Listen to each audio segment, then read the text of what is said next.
Mega love, shout out mga kaibigan. Ako po si Tech Shider. Welcome po sa aking YouTube channel. Para sa misyon na ibinigay ng ating Diyos Ama, sakripisyo at pagmamahal sa ating bayan, ang ipinadama ng ating Pangulong Ferdinand Edrelan Marcos Sr.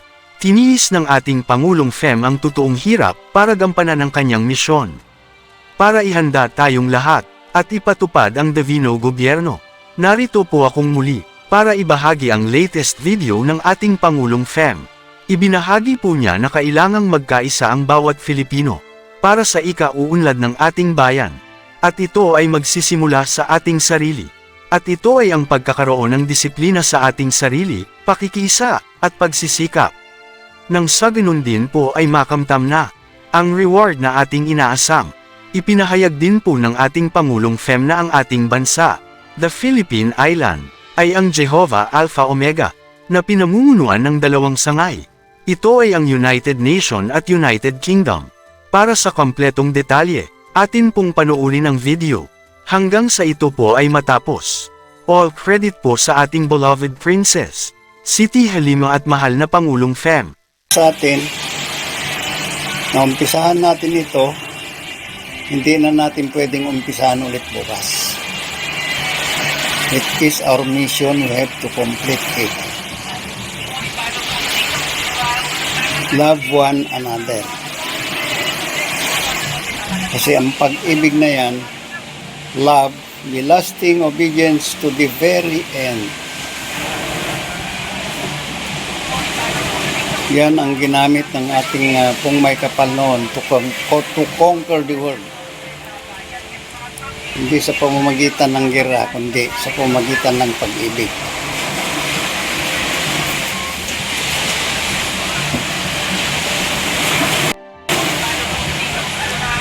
Kaya katulad ng isang kamay yan, may 5 daliri pero isang kamay. Kinakailangan pagbibit-bit yung 4, ilalak ng isa.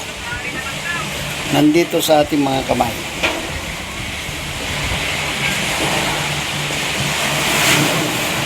So ito, tulad ng sinabi ko kanina, hindi ito pangbulyak. Ibig sabihin, bit-bit na natin yan.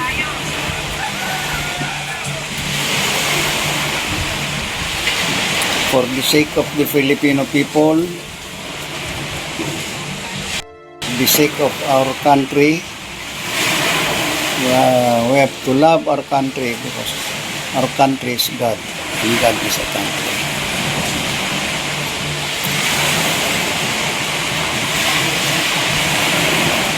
It has been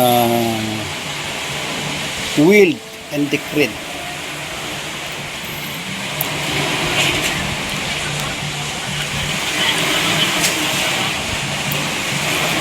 Nandyan sa ating panata bilang isang panatang makabayan, sa isip, sa salita at sa gawa. May natin noon,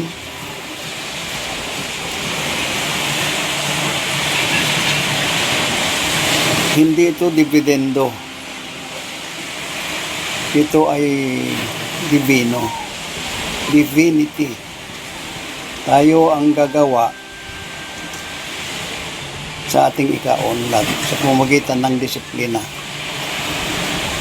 Sa ika-unlad ng bayan, disiplina ang kailangan. Hindi bisikleta ha, disiplina.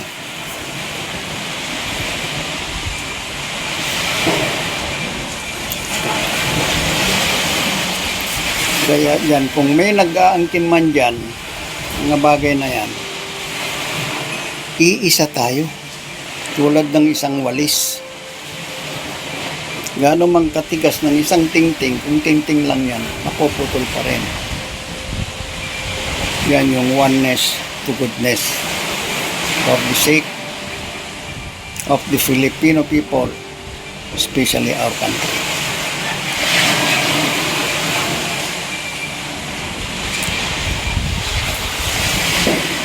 Kaya sa ating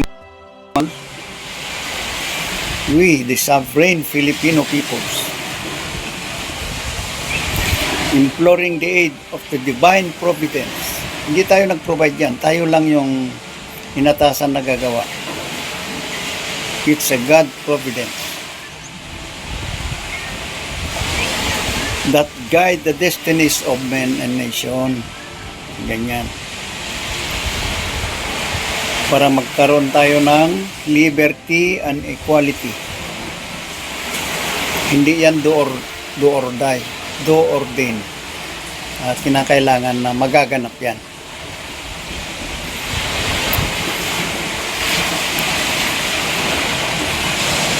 Kaya ang pag-ibig sa ating mga puso, huwag natin wawalain.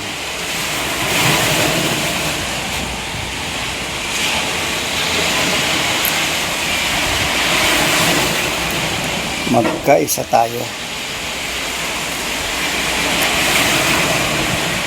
Para magkaroon ng katuparan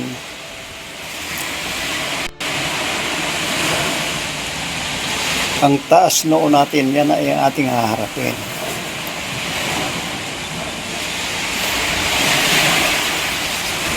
Sama-sama sa ating kaunlaran.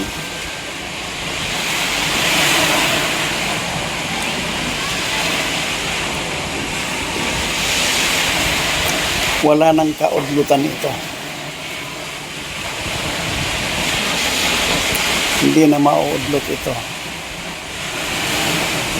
Kasi ang panahon, hindi na tayo naghihintay ng panahon. Ang panahon na ang palapit ng palapit sa atin.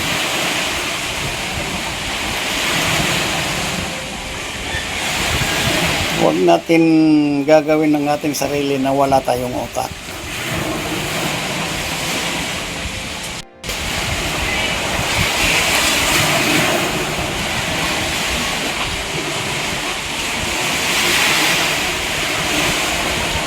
Huwag tayong manahimik. Anong dapat natin sisigaw? Isigaw natin sa buong mundo, hindi lang sa buong nasyon. Isigaw natin sa buong mundo. Mabuhay ang mga Pilipino.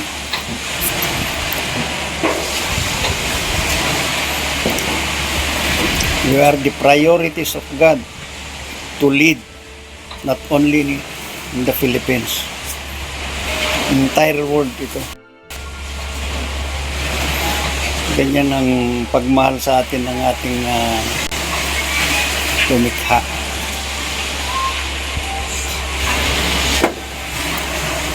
Sisikapin natin, bantayan natin ang ating sarili, sisikapin natin, bantayan natin ang ating sarili. Ganyan ang pagsisikap natin. Para makamtan na natin ang matagal na nating inaasam-asam. Diyan tayo noon na mind-boggling, na brain twisting, na brain programming, pero hindi pa rin sila nagtagumpay.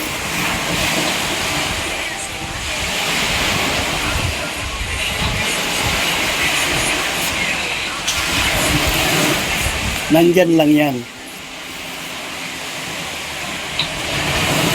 Pero tulad ng sinabi ko, kung akin lang to, ayaw ko na. Pero na kasi yung manumpa na ito ay gagampanan natin. Mahirap sabihin mo na pagod ka na. Pag tinanong ka ng nagputos sa inyo dyan, napagod ka na, anong nagawa mo? Ang ganda, pag yun ang katanungan sa bawat isa sa atin, ganda yung pumalakpak at itaas natin ang ating kamay na kahit at least may nagawa tayo. Kaya yung mga wala pang nagagawa dyan, gumawa na. Yung mga hindi pa nag-repair sa kanilang sarili, mag-repair na.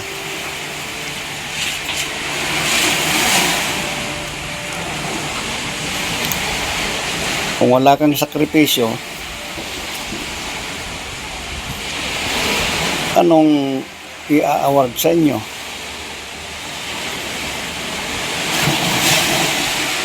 Para makakamtan natin yung reward na yan,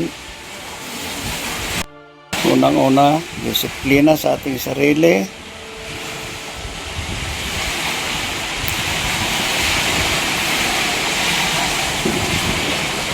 pakikiisa.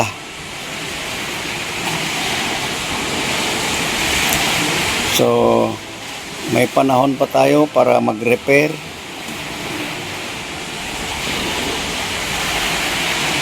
Kung mapapanis lang itong pre-repair nito sa tagal natin na hindi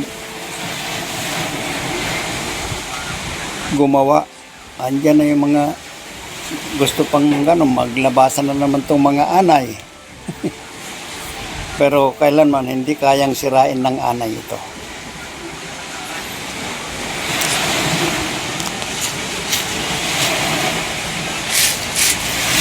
At saka hindi natin maiiwasan yan. Kaya intended yan. Yan ay mga parang magsilbi na mga, hindi yan magsilbi bilang barriers natin yan. Hindi yan barriers. Kundi yan, it's only a trials. And that trials, intended yan to make us better or not better.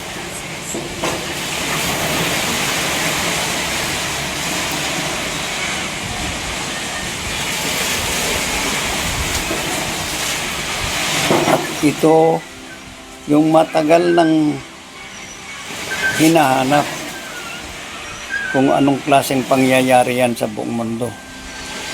Pero ang sinabi doon, the biggest phenomena that shall happen in this whole world shall be start and begin in our nation. Anong nation yan? Ang ating nation. The Philippine Island, Jehovah Alpha Omega. No other than the Philippines. At dito mag-uumpisa. Pangungunahan natin ang mga dalawang ng mga buong mundo. Ano nagpapatakbo ito? Dalawa yan. Yan, dalawa. Ang United Nations, yan ang pangunguluhan natin. Soviet United Kingdom. Dahil ang ating palasyo, kailan na-build yan? Nung pinatayo yan, palasyo na yan. Anong titira sa isang palasyo? Hari. Paparating na lang yung hari natin. Kaya magiging kingdom. Head of kingdom throughout the world. Head of nations throughout the world pa rin yan. Kaya ang Panginoon mismo ang nagsabi niyan. Anong gagawin natin? Mag-iisa tayo, huwag maghihiwalay, magmahalan, huwag mag-away. Because God is love.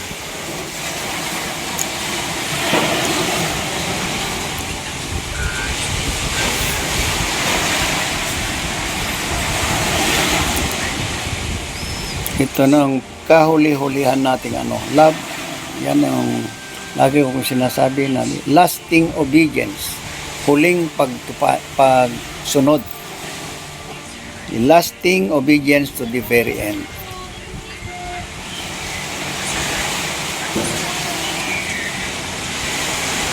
Huwag natin hintayin na ang Panginoon mismo mag-implementa sa kanyang mga kautusan.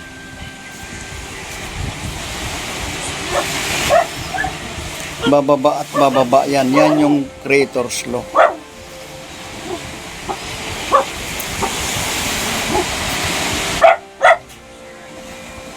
Yan na yung pagbabalik to judge the living and the dead.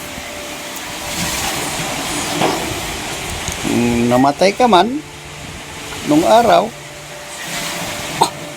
babasihan pa rin sa kanyang libro, huhusgan ka kay mabuti yung ginawa mo noon kahit wala ka na. Ibabalik ka yan kasi siya yung creator of all things. No other the powerful than Him. At ito, preparation itong binigyan niya sa atin, itong mga ginagawa natin ngayon, preparation yan. Kasi ang Panginoon natin hindi nag-create ng isang magnanakaw. At yan, na ayon sa preamble natin, ito yon, magkakaroon tayo ng liberty and equality. Yan na yung pagkapantay-pantay. Walang mahirap, walang mayaman.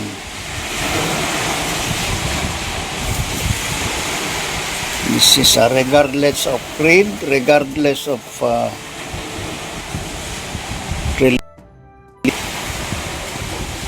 magkaisa. Oneness to goodness. So what we're going to do, as go together, let us help one another. Yung mga bashers natin dyan, okay lang. Kasi sabihin nila yung gusto nila dahil dito sa freedom of speech.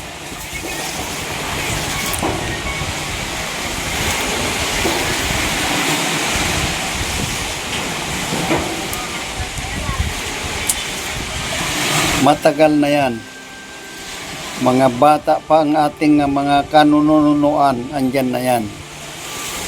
At dito sa ating siglo, yan ang pagpasalamat natin, makiisa para magkaroon na ito ng katuparan.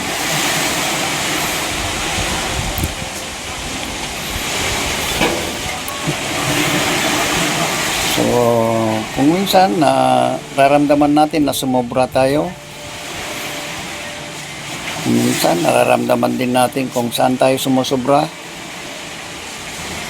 Nararamdaman din natin yung ating pagkukulang. So, we're going to add what is lacking and lessen what is much. Yan ang isa sa mga i-repair natin sa ating sarili. Pag hindi natin alam kung sumobra tayo o nagkulang, nandyan ang Creator. Diyan tayo hihingi ng kung kinakailangan na ipagpatawan natin doon. Hindi naman natin binibili. Tayo naman yung gumagawa. Kasi itong ano niya ngayon,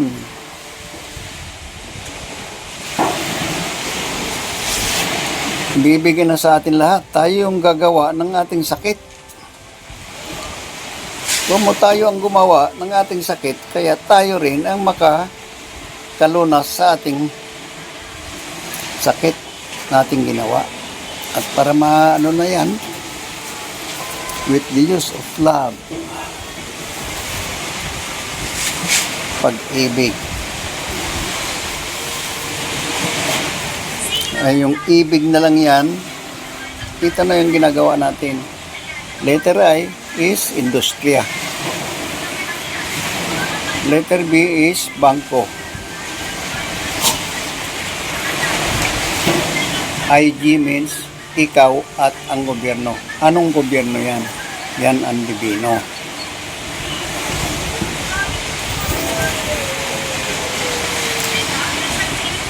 At nandyan, nakapalob na sa atin lahat. At ang ating mga gagamitin, nandyan na rin lahat.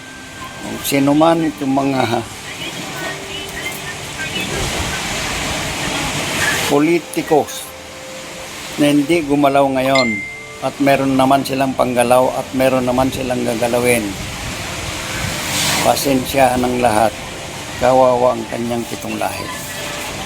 Ito hindi pagbabanta.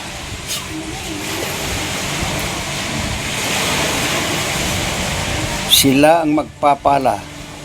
Sila ang magpipiko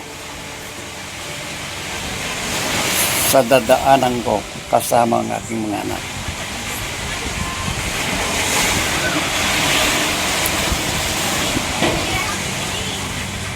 Ito hindi pananakot. Ito hindi pagbabanta. Kasi yan, ang nasusulat ay hindi na pwedeng burahin.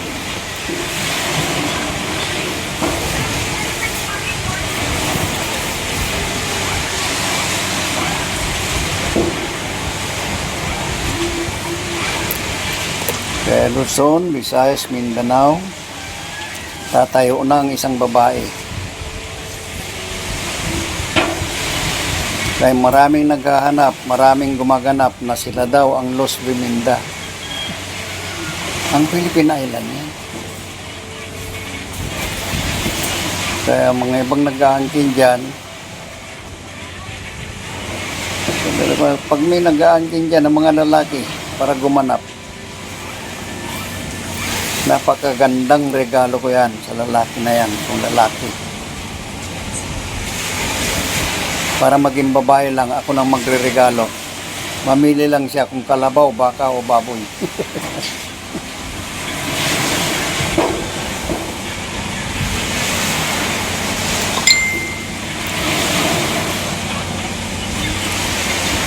Salamat sa lahat mga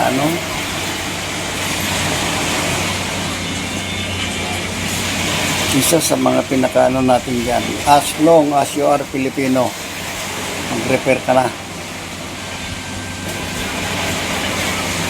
para magkakaroon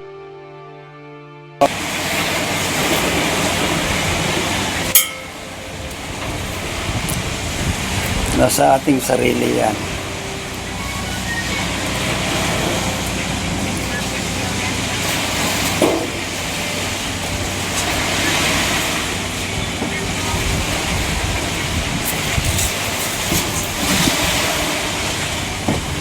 Ito yung batas na no one could repeal it. No one could repeal.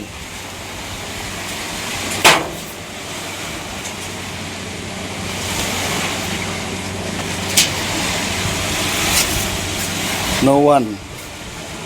Magkain na po.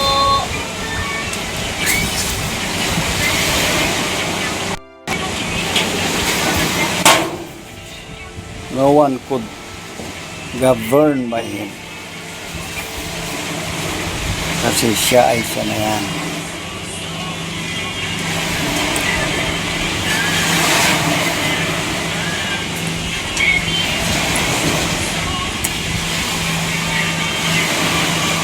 At lahat mga maninira dyan, iniimbitahan ko na kayo. Ipunin nyo na lahat mga sira.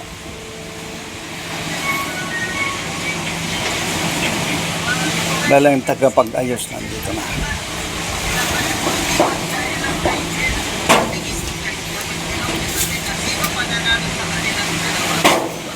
At lahat.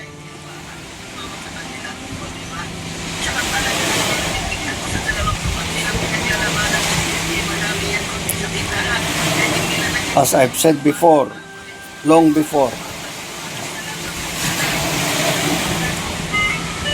the ring is still waiting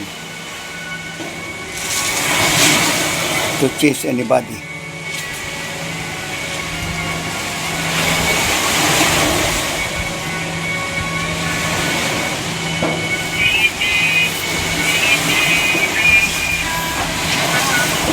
Kaya ito,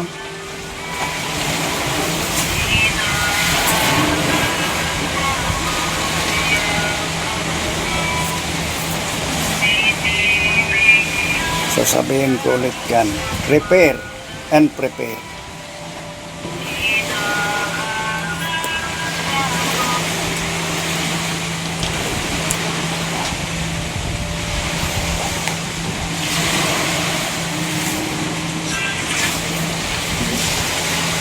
It has been willed and decreed as program.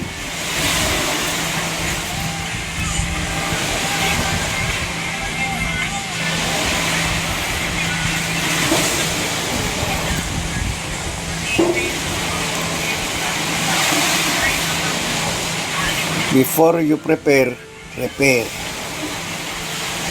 Yan ang qualification natin.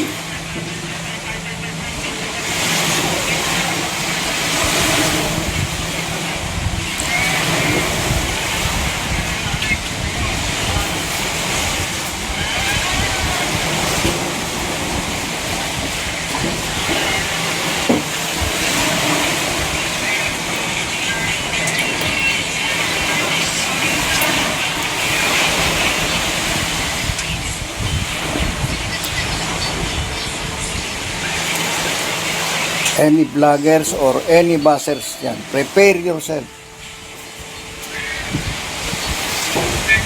As I've said that the ring is still waiting ever since.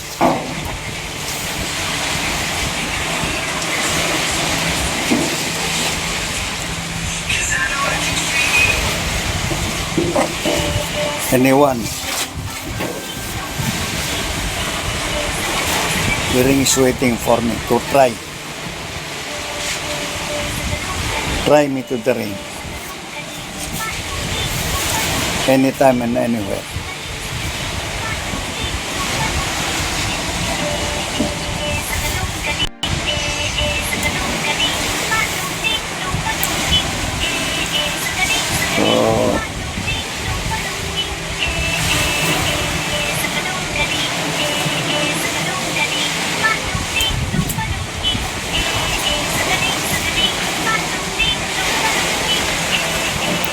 So you have still time to repair.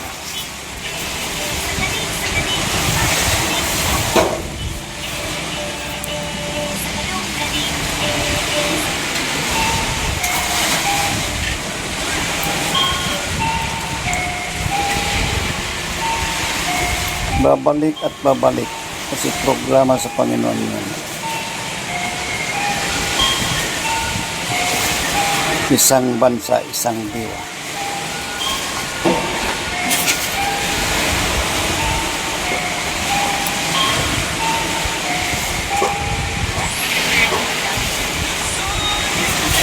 Again, good day to everyone. Mabuhay. Mega love shoutout po sa lahat ng mga nagkokomento ng positibo. Maraming salamat po sa inyong pagsubaybay. Maraming salamat po sa inyong pagmamahal at pagsuporta sa ating mahal na Haring Roger Mamay. At sa ating mahal na inang Reynang Helen Abdurrahman Elizabeth III. Please like the video to support. At inyong i-share sa inyong social media communities. At kindly subscribe kung kayo po ay bago sa aking YouTube channel. God bless.